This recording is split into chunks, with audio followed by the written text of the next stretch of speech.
Om Sthapakaya cha dharmasya sarvadharmasvarupine avatara varishtaya Ramakrishnaya te namaha.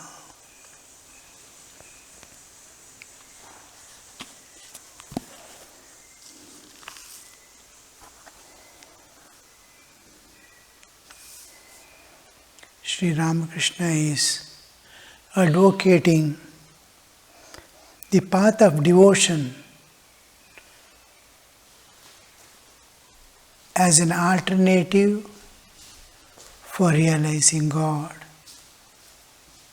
independent and separate from the path of jnana.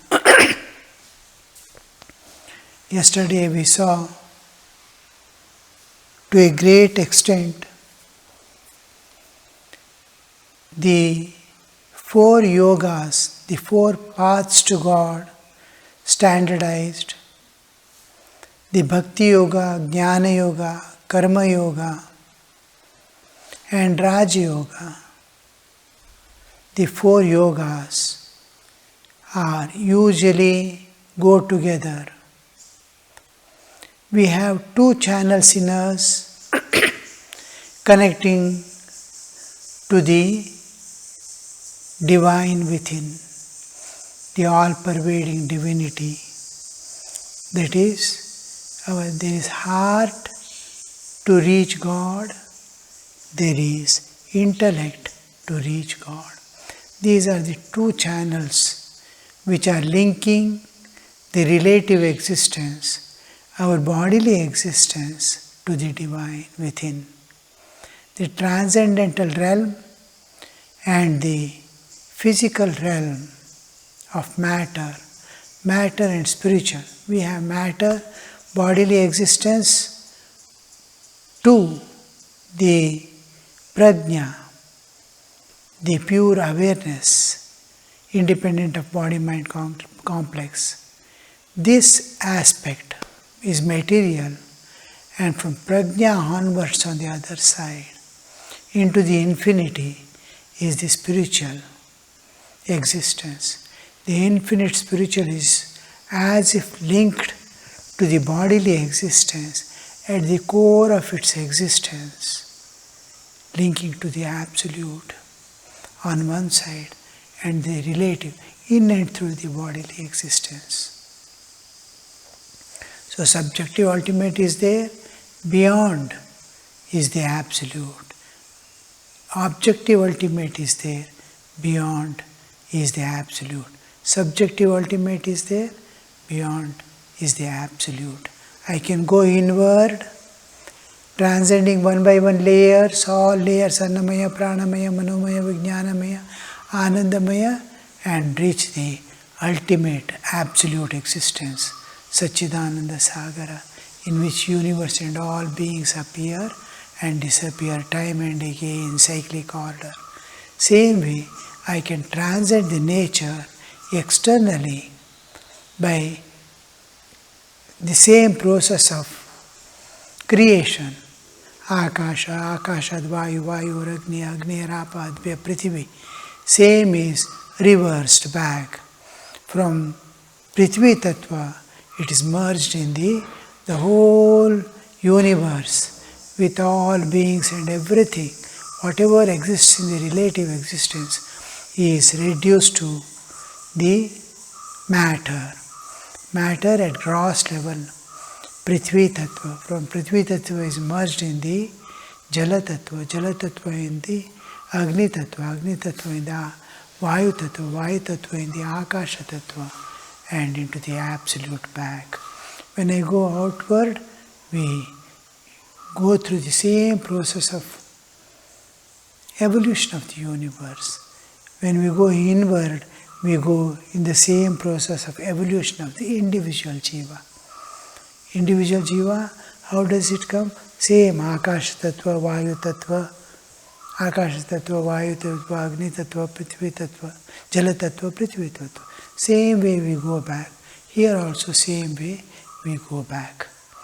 This is the path of jnana, both.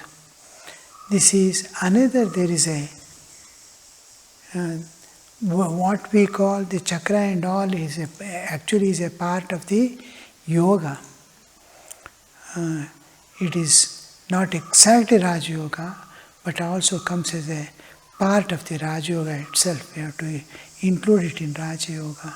Through the self-control and transmit one by one.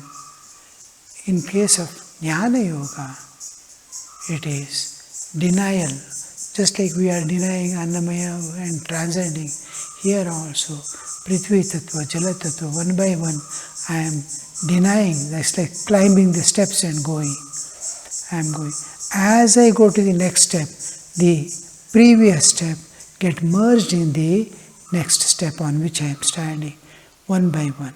It rolls back. In me also, when I travel through the, whether it is Annamaya to Pranamaya, Pranamaya to Vijnanamaya and all that, same way it gets rolled up. There is nothing left behind when I enter within. Similarly with the chakras, transcending the inner chakras, we pass through. And what I am telling is, no yoga, whether Bhakti Yoga, Jnana Yoga, Karma Yoga or Raja Yoga, they are absolutely independent of each other. One will be predominant and others will be supporting. Jnana Yoga means 100% Jnana Yoga won't be there.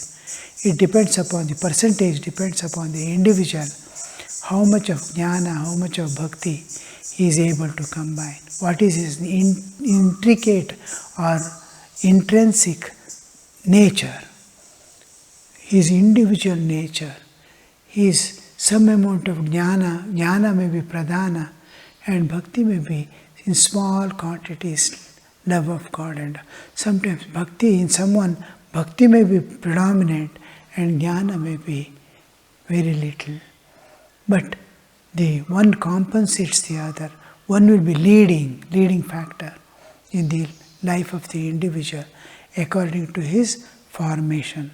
And according to his formation means the basic formation when it came into the universe. When the jiva comes into the universe, it comes suddenly with an awareness, a particular awareness of jnana or bhakti. That we call as Vishnu Amsha, Shiva Amsha, Devi Amsha. So this Amsha is the nature, what it holds on as its inner existential aspect. If it is, its consciousness is turned outward, then it is Vishnu Amsha. Behind is the infinite. Vishnu is Bhavamukha, not Bhavamukha, Bhavamukha. Shiva is Cheto Mukha, Chaitanya Mukha. When I turn my face totally to the Absolute, at the formation, a ocean of Satchidananda, take it as ocean of endless, boundless, endless ocean of water, where there is homogeneous water and water alone without any other alternative. In that ocean, suppose one drop becomes ice, then it immediately finds itself different from the rest of the water. It finds itself separate. This separation, it is water itself, water in the ice form. That's all. In that ice, nothing is there except water. But it finds itself separate. When the separation has taken place, which side it is looking? Is it looking at the infinite and thinks that it has become small? Or where it is going to go in future? Is the absolute from which it is forming? Is it its back is on that? And where am I being taken? Suppose its awareness, where am I going? What is happening? Then I am Vishnu Amsha. Suppose, oh, I am becoming such a small thing. I am looking at the infinite. Then I am at the Shiva Tattva. I am born at Shiva is Chetomukha. It is looking at the Chaitanya. And Bhava, the universe. When Vishnu is reclining on the absolute and looking at the relative existence, the universe. Shiva is reclining on the universe. Behind him is the universe, and he is looking at the Chaitanya Sagara. Exactly opposite.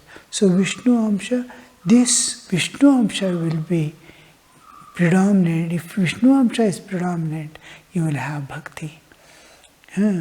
Because you are looking at the bhava and the consciousness, your individual consciousness is pouring out as love. Turn it inward, love God, and you reach. If it is your jnana, if it is Shivamsha, it is infinite, it is in between. Expand yourself. Here flow within back. In Bhakti Yoga, you are born of Vishnu Amsha and your Chaitanic flow out because you are looking at the universe. When your love becomes infinite, loving all beings, loving God, then it turns inward and goes back into the Absolute. Because Absolute is behind you, you are Vishnu Amsha. And if you are Shiva Amsha, then in front you see infinite. You expand yourself. This is jnana, expansion is jnana. Turning inward and flowing within into the Absolute is bhakti. This is the main difference between bhakti and jnana. You flow within, you flow, expand out externally. So, no yoga is independent. Because suppose you are equally aware of the back and front, then you are Devi Amsha. You are born of Devi. You can either go this way or you can go that way. And because you are turning towards Chaitanya, Chetomukha, Jnani, it doesn't mean that he is unaware of the back, but his face is turned. In which direction face is there, it is easy to go. Suppose a Jnani wants to attain bhakti, it is like taking up only bhakti, then it is like going with reverse gear. He is walking back. If Jnani takes up bhakti, it will be little difficult. So, Bhakta trying to go into the Jnana is also same like he has to have two wings to expand. So, both will be little difficult for them. So, for Jnani to go ahead and for Bhakta to return back is always easier paths. So, in case of Devi, they can oscillate and go. They can combine both and raise vertically up. It is not forward going or backward going. It is uplift. It expands with love and jnana together. That side is jnana, this side is bhakti. And a combination of bhakti and jnana, it expands and lifts you like tornado. Taking a tornado, you have seen?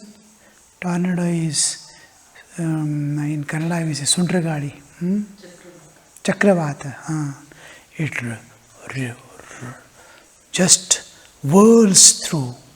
And if even cows and all start moving up, it lifts.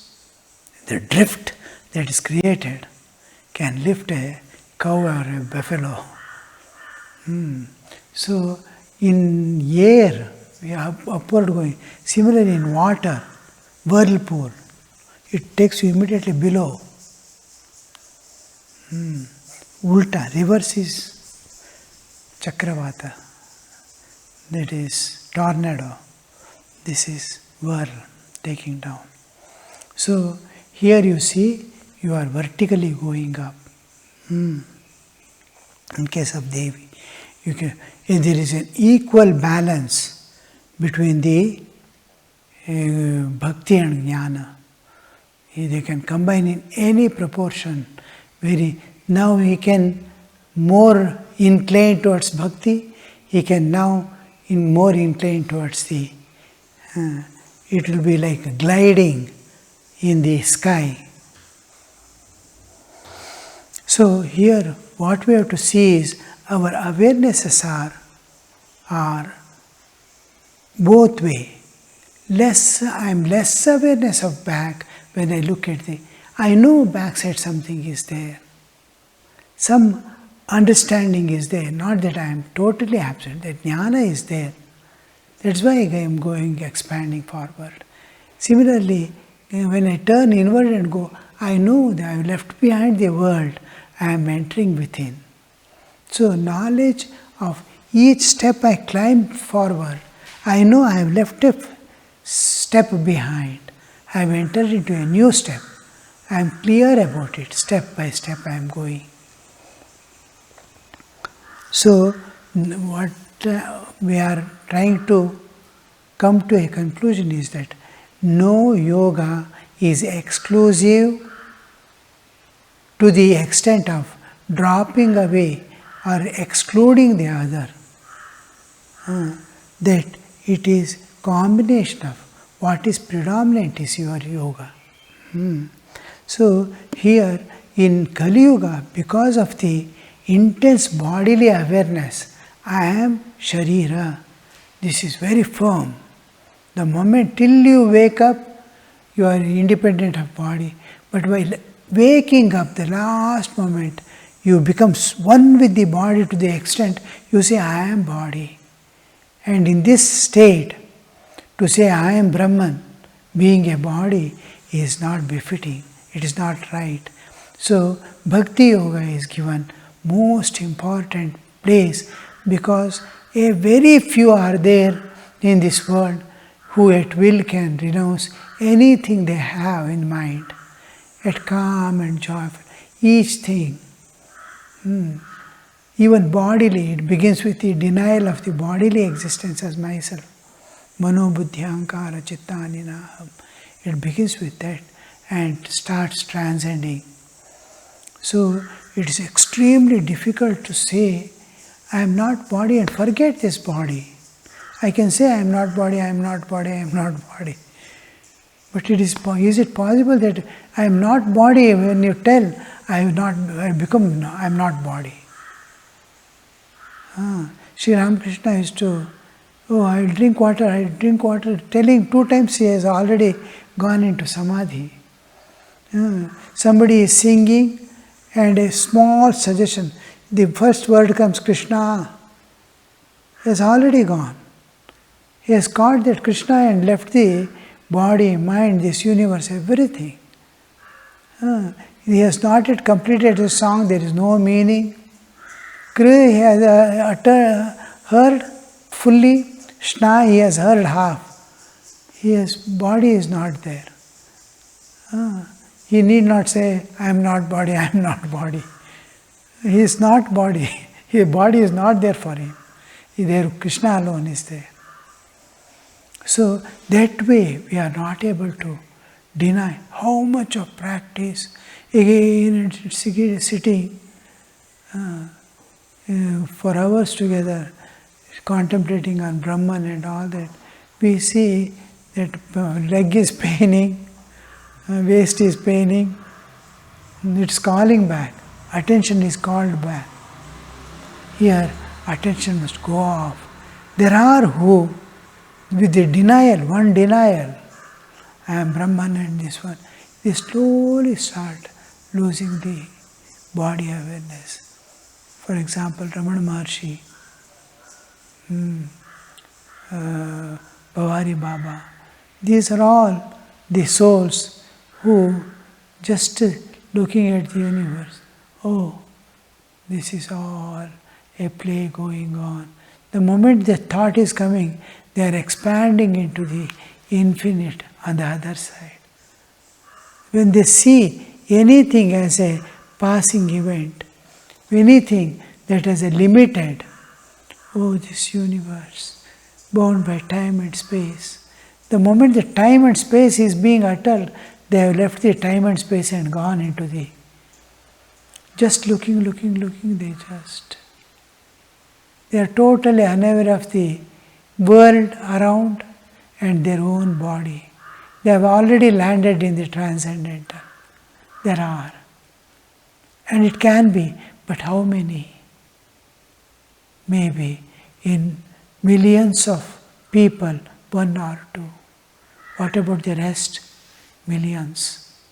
So, Sri Ramakrishna says, for all of them, same result, same realization, same freedom, you can be attained through the bhakti path of bhakti, devotion.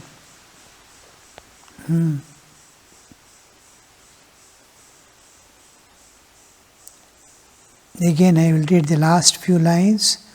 Those who cannot give up attachment to the worldly things, and body is one of the worldly things, who find no means to shake off the feeling of I, should rather cherish the idea, I am God's servant, I am His devotee. One can also realize God by following the path of devotion. The Jnani gives up his identification with the worldly things, discriminating not this, not this. He goes on. Actually, in practice, when a sadhaka enters into the Jnanapath, the 4 important qualifications that are required is Nitya Vastu Viveka, discrimination between the permanent and impermanent, eternal and temporary, transient. This difference, Shashvata, Ashashvata, these differences, oh, whatever, oh, this is passing, oh, that is eternal, unchanging. So, each time he must be clearly able to distinguish between Nitya and Anitya. Nitya, Nitya, Vastu Viveka, Iha Amutra Phalabhoga Viraga. Iha and Amutra, here and hereafter, beyond. Any loka he enters, any plane of existence he enters, he must be able to keep the distinction that I will not enjoy anything. Suppose he has to go by his own merit of actions through karma. Suppose his karma is so high, good, meritorious acts he has done, and that he has to transcend the nature and go beyond to the another realm. The jnana, this some bhu, bhuva, swaha, from bhu, bhuva, swaha, mahajanatapa, any of the planes of existence he may have to go. When he goes there, he is aware, no, here is lot of uncomparable joy of enjoyment. What enjoyment I get there in the earth, compared to it is 100 times more enjoyments. He says, I will not enjoy. So, yaha amutra phalabhoga viraga. I will do this, I will enjoy this, won't be there. But give up all enjoyments here and hereafter forever. Jnana yoga. Yaha amutra phalabhoga viraga. Shama damadi shat sammat. Shama, dama, titiksha, uparati, shraddha, samadhana. These 7 qualifications. Iha amutra phalabhoga, shama, control of mind. Any moment, any amount of agitation is there, any amount of frustration is there, tension is there, anxiety is there. At a moment, he must be able to renounce that thought and become absolutely peaceful. He says, mind, oh mind, give it up, don't bother. Next moment, the mind is where it wants to be, where the master is asking. In our case, what has happened? Mind has become the master. We have become the slaves of the that master. But actually, he is our servant. Mind is our servant. I am the lord of this edifice, this bodily existence. I am the master. Mind is one of the external instruments with which I am dealing with the world. That mind is going to become master. That servant is going to become master. I am going to become its slave. As mind says, I am running behind. Mind wants masala dosa, I run behind the masala dosa. So running everywhere, running. Mind is directing, because mind is under the sway of vasanas. Vasanas can hold only mind, not me. But my nature is such that I run behind my mind, because I have become slave of mind. Now I have to conquer the mind again, and I must become a master. I must regain my masterhood. Then wherever I want the mind to be, mind be here, it will be there. Mind be here, it will be there. Now in the world, do this work, it joyfully, fully it does. Next moment it wants to meditate, come, leave that, immediately drops off. Such a mind, because I have become the master and mind. Not that I am going to neglect the mind because it is servant. I give all respect to the mind. I give all love. I take care of that mind because it is what is favorable to me, what is going to make me evolve to the divine mood, what is going to make me to realize God, is that mind. It is my child now. When I become master, mind becomes my child. And such a child that is every moment it is obedient. Leave that means from the mind that thought goes away forever. Thakur one day takes the mud and clay, mud and gold